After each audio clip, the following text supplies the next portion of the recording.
Hallelujah, price the lord. ದೇವರ ಪರಿಶುದ್ಧ ನಾಮಕ್ಕೆ ಸ್ತೋತ್ರವಾಗಲಿ. ಈ ರಾತ್ರಿ ವೇಳೆಯಲ್ಲಿ ಮತ್ತೊಂದು ಆವರ್ತಿ ನಮ್ಮನ್ನೆಲ್ಲ ತಗ್ಗಿಸಿಕೊಂಡು ಕರ್ತನ ಕರಗಳಲ್ಲಿ ಒಪ್ಪಿಸಿಕೊಟ್ಟು ಪ್ರಾರ್ಥನೆ ಮಾಡಿ ಒಂದು ವಾಕ್ಯ ಭಾಗವನ್ನು ತೆಗೆದುಕೊಳ್ಳೋಣ. ಪ್ರೀತಿ ಸ್ವರೂಪನಾದ ದೇವರೇ, ಕರುಣವುಳ್ಳ ಕರ್ತಾವೆ, ನಿಮಗೆ ಸ್ತೋತ್ರಪ್ಪ. ಕರ್ತನೆ ಸ್ವಾಮಿ, ಈ ವಾಕ್ಯದೊಂದಿಗೆ ನೀವು ಮಾತನಾಡಿ ಪವಿತ್ರಾತ್ಮರೇ, ನಾವು ಕೇಳುತ್ತೇವಪ್ಪ. ಕರ್ತನೆ, ಈ ವಾಕ್ಯದಲ್ಲಿ ನೀವು ಮಾತನಾಡುವಾಗ ನಾವೆಲ್ಲ ಈ ವಾಕ್ಯವನ್ನು ಧ್ಯಾನಿಸಿ ಗ್ರಹಿಸಿಕೊಂಡು ದೇವರೇ ಅದರ ಪ್ರಕಾರ ಜೀವಿಸಲಿಕ್ಕೆ ನೀವು ಕೃಪೆ ಕೊಡು, ಸಹಾಯ ಮಾಡಿ. ಯೇಸು ಸ್ವಾಮಿ ನಾಮದಲ್ಲಿ ತಂದೆ, ಆಮೆನ್. ಅಪೊಸ್ತಲ ಕೃತ್ಯಗಳು ಅಲ್ಲಿ 1ನೇ ಅಧ್ಯಾಯ 8ನೇ ವಚನವನ್ನು ತೆಗೆದುಕೊಳ್ಳೋಣ. ಆದರೆ ಪವಿತ್ರಾತ್ಮರು ನಿಮ್ಮ ಮೇಲೆ ಬರಲು ನೀವು ಬಲವನ್ನು ಹೊಂದಿ ಯೆರೂಸಲೇಮಿನಲ್ಲಿಯೂ ಯೂದಾಯದಲ್ಲಿಯೂ ಸಮರ್ಯದಲ್ಲಿಯೂ ಎಲ್ಲ ಭೂಲೋಕದ ಕಟ್ಟಕಡೆಯವರೆಗೂ ನನಗೆ ಸಾಕ್ಷಿಗಳಾಗಿರಬೇಕು. ಹಾಲೆಲೂಯಾ. ದೇವರು ಪವಿತ್ರಾತ್ಮರು ನಿಮ್ಮ ಮೇಲೆ ಬರಲು ನೀವು ಯೆರೂಸಲೇಮಿನಲ್ಲಿಯೂ ಯೂದಾಯದಲ್ಲಿಯೂ ಎಲ್ಲದರಲ್ಲಿಯೂ ನೀವು ನನಗೆ ಭೂಮಿಯ ಕಟ್ಟೆ ಕಡೆವರೆಗೂ ಸಾಕ್ಷಿಗಳಾಗಿರಬೇಕು. ಹಾಲೆಲೂಯಾ. ಪವಿತ್ರಾತ್ಮರು ನಮ್ಮ ಮೇಲೆ ದೇವರು ಕಳಿಸುವಾಗ ನಾವು ಹೊಸ ಭಾಷೆಗಳನ್ನು ಆಡುತ್ತೇವೆ, ಅಭಿಷೇಕಗಳನ್ನು ಹೊಂದಿಕೊಳ್ಳುತ್ತೇವೆ. ಹಾಲೆಲೂಯಾ. ಅದು ಎಲ್ಲರಿಗೂ ಸಾಧಾರಣ ಸಿಕ್ಕುವುದಿಲ್ಲ. ಯಾಕೆಂದ್ರೆ ದೇವರಲ್ಲಿ ಅಲ್ಲದೆ ಇರುವಂಥವರಿಗೆ ಹೇಗೆ ಸಿಕ್ಕತ್ತೆ? ನಾವೇ ಅಲ್ಲಿ ಯೋಚನೆ ಮಾಡಿ. ಒಬ್ಬ ವಿದ್ಯಾವಂತನಿಗೆ, ಒಳ್ಳೆ ಎಜುಕೇಶನ್ ಮಾಡಿದಂಥವನಿಗೆ ಒಂದು ಉದ್ಯೋಗ ಅಂತ ಒಂದು ಸಿಗ್ತದೆ. ಹಾಲೆಲೂಯಾ. ಅದೇ ವಿದ್ಯಾಭ್ಯಾಸ ಇಲ್ಲದವನಿಗೆ ಆ ಪೋಸ್ಟ್ ಸಿಗ್ತದ? ಸಿಕ್ಕಿದ್ರೂ ಆ ವಿದ್ಯಾವಂತನು ಮಾಡುವಂತ ಕೆಲಸ ಈತನ ಕೈಲಾಗತ್ತಾ? ಈತನು ಮಾಡುವ ಕೆಲಸ ಆತನಿಗೆ ಗೊತ್ತಿಲ್ಲ, ಆತನಿಗೆ ಗೊತ್ತಿರೋ ಕೆಲಸ. ಅದಕ್ಕೆ ದೇವರಲ್ಲಿ ಆದುಕೊಂಡವರು, ದೇವರಲ್ಲಿ ಇರುವಂಥವರು, ವಾಕ್ಯ ಉಪದೇಶಕ್ಕೆ ಒಳಗಾಗಿ ನಡೆಯುವಂಥವರು, ತನ್ನನ್ನೇ ತಾನು ತಗ್ಗಿಸಿ ನಡೆದುಕೊಳ್ಳುವಂಥವರು, ಅವರಿಗೆ ದೇವರು ಒಂದು ಪವಿತ್ರಾತ್ಮನ ವರಗಳು ಸಿಗ್ತದೆ. ಹಾಲೆಲೂಯಾ. ನಾನು ಹೆಚ್ಚಿದ್ದೇನೆ. ನಾನು ಬೈಬಲ್ 66 ಪುಸ್ತಕಗಳು ನಾನು 10 ಸಲ 20 ಸಲ ಓದಿದ್ದೇನೆ. ನನಗೆಲ್ಲ ಗೊತ್ತಿದೆ. ಇಂಥವ್ರಿಗೆ ದೇವರು ಕರೆದಿಲ್ಲ. ಹಾಲೆಲೂಯಾ. ನಾವು ಚೆನ್ನಾಗಿ ತಿಳಿದುಕೊಳ್ಬೇಕು. ಯಾವಾಗ ನಾವು ಕ್ರಿಸ್ತನಲ್ಲಿ ನಾವು ತಗ್ಗಿಸಿಕೊಳ್ತೀವಿ, ಅಂದ್ರೆ ಕ್ರಿಸ್ತನಲ್ಲಿಯೂ ಮತ್ತೆ ಸಕಲ ಜನಾಂಗಗಳಲ್ಲಿ ಎಲ್ಲರನ್ನು ನಾವು ತಗ್ಗಿಸಿಕೊಳ್ಬೇಕು. ಯಾಕಂದ್ರೆ ಯೇಸು ಸ್ವಾಮಿನೇ ನಮಗೆ ಮಾಧುರಿ. ಅವ್ರನ್ನ ನೋಡಿ ಭೂಮಿ ಮೇಲೆ ನಡಿಬೇಕು. ಅದಕ್ಕೆ 33.5 ವರ್ಷಗಳ ಕಾಲ ಜೀವಿಸಿ 3.5 ವರ್ಷಗಳ ಕಾಲ ಅದ್ಭುತ ಕಾರ್ಯಗಳನ್ನು, ಮಹತ್ ಕಾರ್ಯಗಳನ್ನು ನಡೆಸಿ ಭೂಮಿ ಮೇಲೆ ತೋರಿಸಿ ಹೋಗಿದ್ದಾರೆ. ಹಾಲೆಲೂಯಾ. ಇದನ್ನ ನಾವು ತಿಳ್ಕೊಳ್ಬೇಕಲ್ವಾ? ಇದನ್ನ ತಿಳ್ಕೊಬೇಕಾದ್ರೆ ನಾವು ಏನ್ ಮಾಡಬೇಕು? ಈ ದೇವರ ವಾಕ್ಯವನ್ನು ಓದಬೇಕು, ಧ್ಯಾನಿಸ್ಬೇಕು. ಹಾಲೆಲೂಯಾ. ಎಷ್ಟೋ ನಾವು ಓದುತ್ತೀವಿ, ಕೆಲವೊಮ್ಮೆ ನಮ್ಗೆ ಅರ್ಥ ಆಗೋದಿಲ್ಲ. ಮತ್ತೊಂದು ಸಲ ಓದಬೇಕು, ಅವಾಗ ನಮಗೆ ಸ್ವಲ್ಪ ಅರ್ಥ ಆಗ್ಬೋದು, ಅರ್ಥ ಆಗ್ದಲ್ಲಿರ್ಬೋದು. ಆವಾಗ ನಾವು ಪ್ರಾರ್ಥನೆ ಮಾಡಬೇಕು, ದೇವರೇ ಈ ವಾಕ್ಯ ಓದ್ತಾ ಇದ್ದೀನಿ, ನನಗೆ ಅರ್ಥ ಆಗ್ತಾ ಇಲ್ಲ ಸ್ವಾಮಿ. ಎಲ್ಲ ಸ್ವಾಮಿ ಸಾಮ್ಯ ರೂಪವಾಗಿ ಮಾತನಾಡ್ತಾರೆ. ಹಾಲೆಲೂಯಾ. ಹಾಗಾಗಿ ನಾವು ದೇವರಲ್ಲಿ ನಂಬಿಕೆ ಇಟ್ಟು ಪ್ರಾರ್ಥನೆ ಮಾಡುವಾಗ ಎಲ್ಲ ಪವಿತ್ರಾತ್ಮ ಪ್ರಕಟ ಮಾಡ್ತಾರೆ. ಹಾಲೆಲೂಯಾ. ಅದಕ್ಕೆ ಭೂಲೋಕದ ಕಟ್ಟ ಕಡೆವರೆಗೂ ನನಗೆ ಸಾಕ್ಷಿಗಳಾಗಿರಬೇಕು ಅಂದನು. ಈ ಮಾತುಗಳನ್ನು ಕೇಳಿದ ಬಳಿಕ ಅವರು ನೋಡುತ್ತಾ ಇದ್ದ ಹಾಗೆ ಆತನು ಏರಿಸಲ್ಪಟ್ಟನು. ಯಾರು? ಯೇಸುಸ್ವಾಮಿ ಬೋಧನೆ ಮಾಡಿದರು. ಜನರು ನೋಡುತ್ತಲೇ ದೇವರು ಆಕಾಶಕ್ಕೆ ಏರಿ ಹೋದರು. ಇದೆಲ್ಲ ಯಾವಾಗ ನಡೀತದೆ ಅಂದ್ರೆ, ಯೇಸುಸ್ವಾಮಿಗೆ ಶಿಲುಬೆಗೆ ಹಾಕಿ ಹಿಂದಿರುಗಿ ಬಂದು 40 ದಿವಸ ಎಲ್ಲರ ಸಂಗಡ ಇದ್ದು ಲಾಸ್ಟಿಗೆ ಎಲ್ಲರ ಮೇಲೆ ಪವಿತ್ರಾತ್ಮನು ಬರ್ತದೆ. ನೀವು ಬಲವನ್ನು ಹೊಂದಿಕೊಳ್ಳ್ರಿ, ನನ್ನ ಸಾಕ್ಷಿಗಳಾಗಿರ್ರಿ ಅಂತ ಹೇಳಿ ಅವಾಗ ಆತನು ಏರಿಸಲ್ಪಟ್ಟನು. ಮೋಡವು ಆತನನ್ನು ಕವಿದುಕೊಂಡಿದ್ದರಿಂದ ಅವರು ಕಣ್ಣಿಗೆ ಮರೆಯಾದನು. ಯೇಸುಸ್ವಾಮಿ ಸ್ವಲ್ಪ ದೂರ ಮೇಲಕ್ಕೆ ಹೋಗುವಾಗ ಆಮೇಲೆ ಮೋಡ ಕವಿದ ತಕ್ಷಣ ಯೇಸುಸ್ವಾಮಿ ಮರೆಯಾದರು. ಹಾಲೆಲೂಯಾ. ಜನ ನೋಡುತ್ತಲೇ ಆಕಾಶಕ್ಕೆ ಏರಿಸಲ್ಪಟ್ಟ ಯೇಸುಸ್ವಾಮಿ. ಹಾಲೆಲೂಯಾ. ಇಲ್ಲಿ ನೀವು ನನ್ನ ಲೋಕದಲ್ಲಿ ಕಟ್ಟೆ ಕಡೆವರೆಗೂ ಹೋಗಿ ಸಾಕ್ಷಿಯಾಗಿರ್ರಿ, ಸುವಾರ್ತೆಯನ್ನು ಸಾರಿರಿ, ನನ್ನನ್ನು ಕುರಿತು ಎಲ್ಲ ಪ್ರಕಟ ಮಾಡ್ರಿ, ನಾನು ತಿರುಗಿ ಬರುತ್ತೇನೆ. ಹಾಲೆಲೂಯಾ. ಯಾರು ನನಗೋಸ್ಕರ ಜೀವಿಸ್ತಾರೋ ಅವ್ರನ್ನ ನಾನು ಕರ್ಕೊಂಡು ಹೋಗ್ತೀನಿ ಎಂಬುದಾಗಿ ನೀವು ಹೋಗಿ ಸುವಾರ್ತೆ ಸಾರಿ. ಇದಕ್ಕೆ ದೇವರು ನಮ್ಮನ್ನು ಬಿಟ್ಟಿರೋದು. ಹಾಲೆಲೂಯಾ. ಹಾಗೆ ಕನ್ಯೆಗೆ ಮರೆಯಾದನು. ಆತನು ಹೋಗುತ್ತಿರುವಾಗ ಅವರು ಆಕಾಶದ ಕಡೆಗೆ ದೃಷ್ಟಿಸಿ ನೋಡುತ್ತಾ ಇರಲಾಗಿ ಶುಭ ವಸ್ತ್ರಧಾರಿಗಳಾದ ಇಬ್ಬರು ಪುರುಷರು ಪಕ್ಕನೆ ಅವರ ಹತ್ತಿರ ನಿಂತುಕೊಂಡು, ಗಲಿಲಾಯದವರೇ, ನೀವು ಏಕೆ ಆಕಾಶದ ಕಡೆಗೆ ನೋಡುತ್ತಾ ನಿಂತಿದ್ದೀರಿ?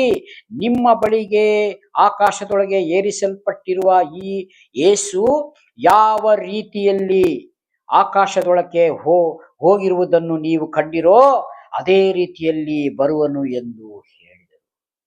ಶುಭ ವಸ್ತ್ರವನ್ನು ಧರಿಸಿಕೊಂಡ ಇಬ್ಬರು ಯಾರು? ದೇವ ಪರಲೋಕದಿಂದ ಬಂದಿರತ್ತ ಅವರು ಹೇಳ್ತಾರೆ, ಏಕೆ ನೀವು ಈ ತರ ನಿಂತುಕೊಂಡು ನೋಡ್ತಾ ಇದ್ದೀರಿ ಆಕಾಶದ ಕಡೆಗೆ? ಯೇಸು ಸ್ವಾಮಿಯನ್ನ ನೀವು ಹೇಗೆ ನೋಡಿದಿರೋ ಹೋಗುವುದನ್ನ, ಅದೇ ರೀತಿಯಾಗಿ ಹಿಂದಿರುಗಿ ಮತ್ತೆ ಬರ್ತಾರೆ. ಹಾಲೆಲೂಯಾ. ಅವರೇ ಎಲ್ಲವನ್ನು ನಮಗೆ ಪ್ರಕಟ ಮಾಡಿ. ಈಗ ಆ ದೂತರು ಹೇಳಲಿಲ್ಲ ಅಂದ್ರೆ ನಮಗೆ ಹೇಗೆ ಗೊತ್ತಾಗ್ತಿತ್ತು? ನಮಗೇನು ಗೊತ್ತಿಲ್ಲ. ಯೇಸುಸ್ವಾಮಿ ಹೋಗೋದು ಮಾತ್ರ ನೋಡಿದ್ದೇವೆ. ಹಾಲೆಲೂಯಾ. ಬರುವುದನ್ನ ಸೂಚಕ ಕಾರ್ಯಗಳನ್ನ ಇಲ್ಲಿ ಇವರು ಯೇಸುಸ್ವಾಮಿ ಹೋಗುವುದನ್ನ ನೀವು ಹೇಗೆ ಕಂಡಿರೋ ಅದೇ ರೀತಿಯಾಗಿ ಹಿಂದಿರುಗಿ ಬರುತ್ತಾರೆ. ಯಾವಾಗ ಬರುತ್ತಾರೆ? ನಾವು ಅಷ್ಟರೊಳಗೆ ನಾವು ರೆಡಿಯಾಗಿ ದೇವರ ಬರೋಣಕ್ಕೆ ಸಿದ್ಧವನ್ನ ಮಾಡಿಕೊಳ್ಳಬೇಕು, ಸಿದ್ಧರಾಗಬೇಕು. ಹಾಲೆಲೂಯಾ. ಯಾವಾಗಲೂ ಬರ್ತಾರೆ. ನನಗೆ ಈಗ ಇಷ್ಟು ಪ್ರಾಯ ಆಯಿತು, ಚಿಕ್ಕ ಪ್ರಾಯದಿಂದ ನಾನು ಕೇಳ್ತಾ ಇದ್ದೀನಿ, ಯೇಸುಸ್ವಾಮಿ ಬರೋಣ, ಹತ್ರ ಆಗಿದೆ, ಇನ್ನೂ ಬಂದಿಲ್ಲ. ಹಾಲೆಲೂಯಾ. ಆ ರೀತಿಯಾಗಿ ನಾವ್ಯಾರು ನೆನೆಸಬಾರದು. ನಾವು ನೆನೆಸದೇ ಇರುವ ಗಳಿಗೆಯಲ್ಲೇ ಬಂದು ಬಿಟ್ರೆ ಏನು ಮಾಡಬೇಕು? ಇನ್ನೂ ರೆಡಿನೇ ಆಗಲಿಲ್ಲ, ಸಿದ್ಧರಾಗಲಿಲ್ಲ. ಹಾಲೆಲೂಯಾ. ಅದಕ್ಕೆ ಯಾವಾಗಲೂ ನಾವು ಸಿದ್ಧರಾಗಿ ಇರಬೇಕು. ಮದಲಿಂಗನು ಬರುವಾಗ ಮದಲಗಿತ್ತಿ ಹೇಗೆ ರೆಡಿಯಾಗಿದೆ, ಅದಕ್ಕೆ ಅದೇ ರೀತಿಯಾಗಿ ನಾವು ಸಿದ್ಧರಾಗಿ ನಮ್ಮ ಕೆಲಸ ಸಿದ್ಧರಾಗಿ ಇರೋಣ. ಯೇಸುಸ್ವಾಮಿ ಬರೋದು ತಡವಾದರೂ ಪರವಾಗಿಲ್ಲ, ಬೇಗ ಬಂದ್ರೆ ಸಂತೋಷ. ಆದರೆ ಯೇಸುಸ್ವಾಮಿ ಕಾಯ್ತಾ ಇರ್ಬೋದು. ಇನ್ನೆಷ್ಟೋ ಜನ ನನಗಾಗಿರುವಂಥ ಜನಾಂಗಗಳು, ನನಗಾಗಿರುವಂಥ ನನ್ನ ಕುರಿಗಳು ಇನ್ನೂ ಸ್ವಲ್ಪ ರೆಡಿ ಆಗಬೇಕು ಅಂತ ವೇಟ್ ಮಾಡ್ತಾ ಇದ್ದಾರೋ ಏನೋ, ನಮಗೆ ಅದು ಸತ್ಯ ಗೊತ್ತಿಲ್ಲ. ಪ್ರಿಯನಾದ ಸಹೋದರ ಸಹೋದರಿಯರೇ, ನಮಗಾಗಿ ಕರುಣೆಯಿಂದ ಅವರು ನೋಡ್ತಾ ಇರ್ಬೋದು, ಎದುರು ನೋಡ್ತಾ ಇರ್ಬೋದು, ಇವ್ರು ಸ್ವಲ್ಪ ರೆಡಿ ಆಗಬೇಕು, ಇನ್ನು ರೆಡಿ ಆಗ್ರಿ. ಈಗ ಮನೆಯಲ್ಲಿ ಎಲ್ಲ ಒಂದು ಕುಟುಂಬದಲ್ಲಿ ಎಲ್ಲಿಗಾದ್ರೂ ಒಂದು ಫಂಕ್ಷನ್ಗೆ ಹೋಗ್ಬೇಕು ಅಂದ್ರೆ ಸಹೋದರರು ಬೇಗ ರೆಡಿ ಆಗ್ತಾರೆ, ಆದರೆ ಸಹೋದರಿಯರು ಸ್ವಲ್ಪ ತಡ, ಲೇಟ್ ಆಗ್ತದೆ. ಕೆಳಗಡೆ ಹೋಗಿ ಸಹೋದರರು ಕಾರಲ್ಲಿ ಕೂತ್ಕೊಂಡು ಆರನ್ನು ನುಡಿತಾ ಇರ್ಬೇಕಾದ್ರೆ ಇಲ್ಲಿ ಬಂದೆ 1 ನಿಮಿಷ ಬಂದೆ, 5 ನಿಮಿಷ ಬಂದೆ. ಹಾಲೆಲೂಯಾ. ಆಗ ನಾವು ಕಾರ್ ತೆಗೆದುಕೊಂಡು ಹೋಗೋಕ್ಕಾಗುತ್ತಾ? ಆಗೋದಿಲ್ಲ. ಅವ್ರಿಗೋಸ್ಕರ ನಾವು ವೆಯ್ಟ್ ಮಾಡಬೇಕು. 5 ನಿಮಿಷ, 10 ನಿಮಿಷ, 1/4 ಗಂಟೆ ವೆಯ್ಟ್ ಮಾಡಿ ಅವರನ್ನ ಹೇಗೆ ನಾವು ಕರ್ಕೊಂಡು ಹೋಗ್ತೀವೋ ಈ ಭೂಮಿ ಮೇಲೆ, ಅದೇ ರೀತಿಯಾಗಿ ದೇವರು ನೀವು ರೆಡಿ ಆಗಿಲ್ಲ ಅಂತ ಕಾಯ್ತಾ ಇರ್ಬೋದು. ಅದರ ವಾಕ್ಯದಲ್ಲಿಲ್ಲ. ದೇವರ ಪ್ರೀತಿಯನ್ನ ಕುರಿತು ನಾನು ಹೇಳ್ತಾ ಇದ್ದೀನಿ. ಯಾಕಂದ್ರೆ ದೇವರು ಬರುವುದು ಸತ್ಯ, ನಿಶ್ಚಯ, ಅದೆಂದಿಗೂ ತಪ್ಪುವುದೇ ಇಲ್ಲ. ದೇವರು ಹೇಳ್ತಾರೆ, ಒಂದು ವೇಳೆ ನಾನು ಉಂಟು ಮಾಡಿದ ಆಕಾಶ ಮತ್ತು ಭೂಮಿ ಅಳಿದು ಹೋಗ್ಬೋದು, ಆದರೆ ನನ್ನ ಮಾತು ಎಂದು ಅಳಿಯುವುದಿಲ್ಲ. ಹಾಲೆಲೂಯಾ. ಇದು ಸೇನಾಧೀಶ್ವರನಾದ ಯೆಹೋವನ ನುಡಿ. ಅದಕ್ಕೋಸ್ಕರ ಆಗದೇ ಇರುವವರಿಗೋಸ್ಕರ ದೇವರು ಸ್ವಲ್ಪ ತಡ ಮಾಡಿರಬಹುದು, ಹೇಳಲಿಕ್ಕೆ ಬರೋದಿಲ್ಲ. ಅವರ ಇಷ್ಟ. ಇವತ್ತೇ ಈ ಕ್ಷಣ ಬಂದರೂ ಬರ್ಬೋದು. ಹಾಲೆಲೂಯಾ. ಹಾಗಾಗಿ ನೋಡಿ, ಹೀಗೆ ದೇವರ ವಾಕ್ಯ ಹೀಗೆ ಹೇಳ್ತದೆ, ಕಲ್ಲಲ್ಲಿ ಇಬ್ಬರು ಬೀಸಬೇಕಾದ್ರೆ ಒಬ್ಬರಿಗೆ ಎತ್ತಲ್ಪಡ್ತದೆ, ಒಬ್ಬರಿಗೆ ಬಿಡಲ್ಪಟ್ಟಿದೆ. ಹಾಲೆಲೂಯಾ ಅಲ್ವಾ? ಯಾಕೆ? ಅವರು ಇಬ್ಬರಲ್ಲಿ ಒಬ್ಬರು ಸಂಪೂರ್ಣವಾಗಿ ಸಿದ್ಧರಾಗಿದ್ದಾರೆ. ಅವರನ್ನು ತೆಗೆದುಕೊಂಡೋದ್ರು, ಸಿದ್ಧರಾಗಿದ್ದವರಿಗೆ ಆಗದೇ ಇರುವಂಥವ್ರಿಗೆ ಬಿಟ್ಟು. ಇಬ್ಬರು ಹಾಸಿಗೆ ಮೇಲೆ ಮಲಗಿರುವಾಗ ಒಬ್ಬರು ತೆಗೆದ್ರು, ಒಬ್ಬರನ್ನ ಬಿಡಲ್ಪಟ್ಟಿದ್ರು. ಎತ್ಕೊಂಡೋಗರು ಯಾರು? ಅವರು ನಂಬಿಗಸ್ತರಾಗಿದ್ದಾರೆ. ಯಾರು? ಜನರ ಮಧ್ಯದಲ್ಲಿ ಅಲ್ಲ, ದೇವರ ಹೆಸರಿನಲ್ಲಿ, ದೇವರಲ್ಲಿ ನಂಬಿಗಸ್ತನಾಗಿದ್ದರು. ಲೋಕದಲ್ಲಿ ಅಲ್ಲ. ಲೋಕದಲ್ಲಿ ನಾವು ಮನುಷ್ಯನಿಗೆ ಎಷ್ಟು ಮೆಚ್ಚುಗೆ ಮಾಡಿದ್ರೆ ಏನು ಪ್ರಯೋಜನ?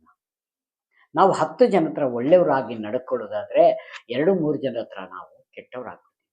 ಹಾಲೆಲೂಯಾ ಅಲ್ವಾ? ಹಾಗಾಗಿ ಯಾರೋ ಒಬ್ರು ಒಂದು ಅಂದರೆ ಯಾರೋ ಒಬ್ರು ನಮಗೆ ಫೋನ್ ಮಾಡ್ತಾರೆ. ನಾವು ಆಲಯದಲ್ಲಿ ವಾಕ್ಯವನ್ನು ಕೇಳ್ತಾ ಇರ್ತೇವೆ, ವಾಕ್ಯ ಧ್ಯಾನ ಮಾಡ್ತಾ ಇರ್ತೇವೆ. ಆ ಸಮಯದಲ್ಲಿ ಫೋನ್ ಮಾಡ್ತಾರೆ, ನಾವು ಫೋನ್ ತೆಗೆಯುವುದಿಲ್ಲ, ಅವರಿಗೆ ಸಿಟ್ಟು ಬರ್ತದೆ. ಹಾಲೆಲೂಯಾ ಇಂಥದ್ದು ಎಷ್ಟೋ ಕೇಸ್ಗಳು ಆಗಿದೆ. ಹೊರಗೆ ಬಂದ ಮೇಲೆ ನಾವು ಫೋನ್ ಮಾಡಿದಾಗ ಕೆಲವೊಮ್ಮೆ ಫೋನ್ ತೆಗಿತಾರೆ, ಕೆಲವೊಮ್ಮೆ ಫೋನ್ ತೆಗಿಯಲ್ಲ. ತೆಗೆದ್ರು ಅವ್ರ ಮಾತುಗಳು ಹೇಗಿರ್ತದೆ?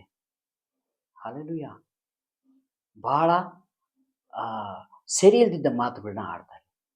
ಹಾಗೆ ನೋಡಿ, ನಾವು ದೇವರ ಹತ್ರ ನಾವು ವಾಕ್ಯವನ್ನು ಕೇಳಿ ದೇವರ ಹತ್ರ ಆಶೀರ್ವಾದ ತೆಗೆದುಕೊಂಡು ನಾವು ಹಿಂದಿರುಗಿ ಬರ್ತಾ ಇರ್ತೇವೆ. ಆದರೆ ಇಲ್ಲಿ ಲೋಕದ ಜನರ ಹತ್ರ ಹೇಗೆ ಹೇಳ್ತಾರೆ? ಯಾವಾಗಲೂ ಪ್ರಾರ್ಥನೆ, ಯಾವಾಗಲೂ ಏನು ಇವರೊಬ್ಬರೇ ದೇವರು ಕಂಡಿರೋದು, ನಾವ್ಯಾರು ಕಂಡಿಲ್ಲ, ನಾವ್ಯಾರು ನೋಡಲಿಲ್ಲ. ಹಾಲೆಲೂಯಾ ಇದು ಯಾರಿಗೆ?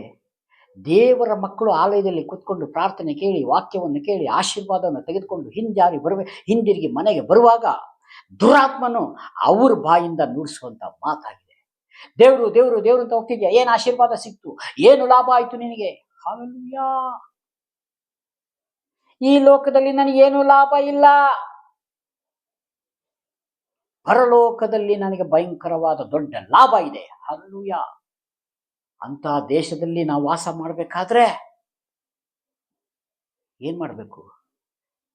ಏನೂ ಇಲ್ಲ, ನಾವು ದೇವರಿಗಾಗಿ ಜೀವಿಸ್ಬೇಕು ಈ ಭೂಮಿ ಮೇಲೆ. ಹಾಲೆಲೂಯಾ ಒಂದು ದೊಡ್ಡ ಈ ಭೂಮಿ ಮೇಲೆ ಒಂದು ದೊಡ್ಡ ಒಂದು ಉದ್ಯೋಗವನ್ನು ಪಡೆದುಕೊಳ್ಬೇಕಾದ್ರೆ ಕೋಟಿ ಹಣ ಕೊಡಬೇಕು, ಕೋಟಿ ಕಟ್ಟಲೆ ಎಜುಕೇಶನ್ ಮಾಡಿದ್ವಿ. ಆ ನಂತರವೇ ಸ್ವಲ್ಪ ಹಣವನ್ನು ಕೊಟ್ಟು ಆ ನೌಕರಿಯನ್ನು ಪಡೆದುಕೊಳ್ಬೇಕು. ಹಾಲೆಲೂಯಾ ಹೌದೋ ಇಲ್ಲೋ? ಈ ಭೂಮಿ ಮೇಲೆ ನಡೀತಾ ಇರೋದು ಅದೇ ತಾನೇ. ಆದರೆ ಪರಲೋಕ ರಾಜ್ಯಕ್ಕೆ ಹೋಗಲಿಕ್ಕೆ ಯಾವ ದುಗ್ಗಾಣಿ ಬೇಡ, ಯಾವ ಇಂಪ್ಲನ್ಸ್ ಬೇಡ. ನಮಗೆ ಒಂದೇ ಒಂದು ಸಾಕ್ಷಿ, ದೇವರ ಹತ್ರ ನಾವು ಹೇಗಿದ್ದೀವಿ ಎಂಬುದಾಗಿ ತೋರಿಸುವುದೇ ಒಂದು ಸಾಕ್ಷಿಯಾಗಿದೆ. ಅದನ್ನ ಇದ್ರೆ ಫಸ್ಟ್ ಕ್ಲಾಸ್ನಲ್ಲಿ ಪಾಸ್ ಆಗ್ತೇವೆ, ಫಸ್ಟ್ ರ್ಯಾಂಕ್ ನಮಗೆ. ದೇವರಲ್ಲಿ ನಾವು ನಂಬಿಗಸ್ತನಾಗಿರುವುದು ಹಾಗೆ. ಅದಕ್ಕೆ ಇವರು ಪ್ರಿಯನಾದ ನನ್ನ ಮಗನೇ, ನನ್ನ ಮಗಳೇ, ನಿನ್ನನ್ನು ನಾನು ಮೆಚ್ಚಿದ್ದೇನೆ. ಯೇಸು ಸ್ವಾಮಿಗೆ ಆಕಾಶವಾಣಿ ಆಯಿತು ಒಂದು, ಪ್ರಿಯನಾದ ಈತನನ್ನು ನಾನು ಇವನು ಮೆಚ್ಚುತ್ತೇನೆ ಅಂತ ಎಂಬುದಾಗಿ ಪವಿತ್ರಾತ್ಮ ಪಾರಿವಾಳ ರೂಪವಾಗಿ ಹೇಗೆ ಬರ್ತದೋ ಅದೇ ರೀತಿಯಾಗಿ ಪ್ರಿಯನಾದ ನನ್ನ ಮಗಳೇ, ನನ್ನ ಮಗನೇ, ನಿನ್ನನ್ನು ನಾನು ಮೆಚ್ಚಿದ್ದೇನೆ. ಭೂಮಿ ಮೇಲೆ ಇಂಥ ಇದರಲ್ಲೂ ನೀನು ನನಗೋಸ್ಕರ ಭೂಮಿ ಮೇಲೆ ಬದುಕಿದ್ಯಲ್ಲ, ನನ್ನ ಸೇವೆಯನ್ನು ಮಾಡಿದ್ಯಾ, ನೀನು ನನ್ನ ವಾಕ್ಯಗಳನ್ನು ಕೇಳಿದ್ಯಾ, ನನ್ನ ವಾಕ್ಯದ ಪ್ರಕಾರ ಇಲ್ಲಿ ಭೂಮಿ ಮೇಲೆ ಜೀವಿಸಿದ್ಯಾ, ನಿನಗೆ ಯಾರೂ ಅಡ್ಡಿ ಮಾಡಲ್ಲ. ಬಾ ಪರಲೋಕಕ್ಕೆ, ಬಾ ನನ್ನ ರಾಜ್ಯದೊಳಗೆ ಅಂತ ಕರೀತಾರೆ ಸ್ವಾಮಿ. ಹಾಲೆಲೂಯಾ ಅದು ಬೇಕಾ? ಇಲ್ಲಿ ಜನರ ಹೊಗಳಿಕೆ ಬೇಕಾ? ಹಾಲೆಲೂಯಾ ಪ್ರಾರ್ಥನೆಗೆ ಹೋಗ್ಬೇಕಾದ್ರೆ ಯಾರಾದರೂ ಒಬ್ರು ಬರ್ತಾರೆ ಮನೆಗೆ, 2 ಜನ 3 ಜನ ಒಬ್ರು ಬಂದು ಗೆಸ್ಟ್ ಬಂದು ಬಿಡ್ತಾರೆ, ಪ್ರಾರ್ಥನೆಗೆ ಅಡ್ಡಿ ಆಗ್ತದೆ.